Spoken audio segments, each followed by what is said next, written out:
God. This Psalms 18 is listed and categorized as a psalm of thanksgiving. And generally in a psalm of thanksgiving, you're concerned about thanking God for what he has done. Thanking him about a particular situation in your life that you know that God came through for you. And not only are you celebrating what he did, but what you learned through the experience. That you learn that God is able. You learn that God has the power to set you free. There's so many things that you learn about God when you're going through stuff. There's so many things that you learn about God as you deal with the tragedies of life. There's so many things you learn about God when you find yourself in that place of need, not being able to help yourself, but realizing that some way, somehow, God, I'm leaning on you.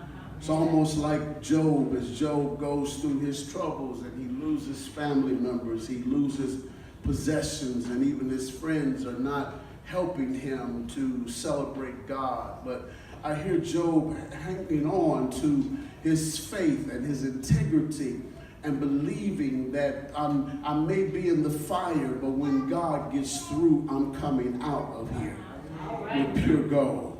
The kind of faith that can only develop as you go through something.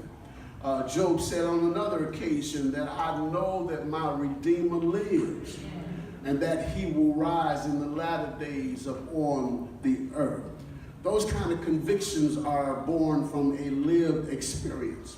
Those kind of convictions that we develop in our arsenal of faith in God is the result of things that we went through. My wife and I can tell you over the 40-some years that we've been together that there's been some experiences that we just had to lock arms and trust God for. There's been some experiences that sometimes we wonder how we made it, how we endured, how we held on. But at the end of the day, we learned something about God through those experiences.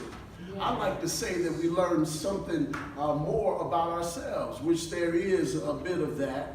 But we learned something about God that when we came out of situations, we knew what to do from now on. Y'all hear me today?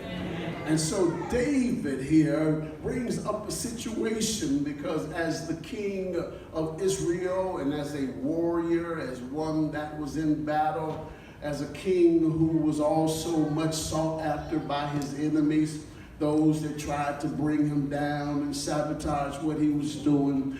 And it doesn't take long to live in this world to know that not everybody's going to like you. Not everybody is going to wish you well. Not everybody is going to give you a helping hand in this world.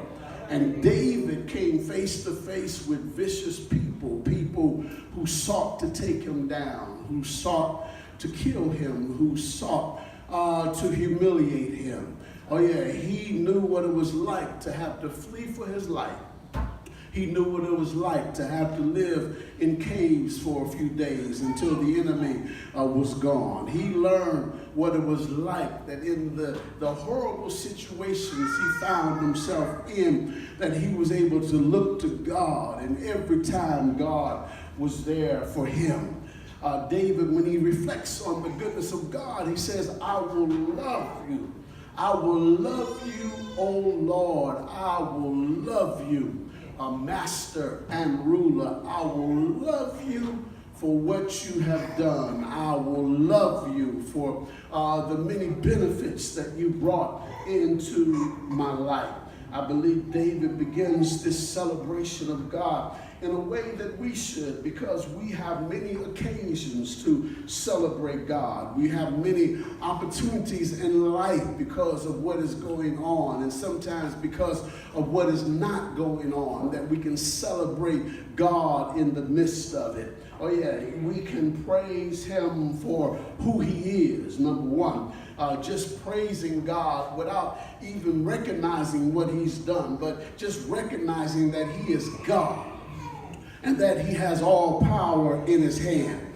Just recognizing that he is the creator of all the ends of the earth, and he deserves our praise. He deserves our devotion because of who he is. Secondly, we can praise him for what he has done, which is a very important part of Thanksgiving, being able to point to certain things and certain times in your life that God pulled you through. To be able to point to those times and not get all upset, but just get into a praise party. Y'all hear me today? Yeah, somebody would like you to be sad forever for what happened to you.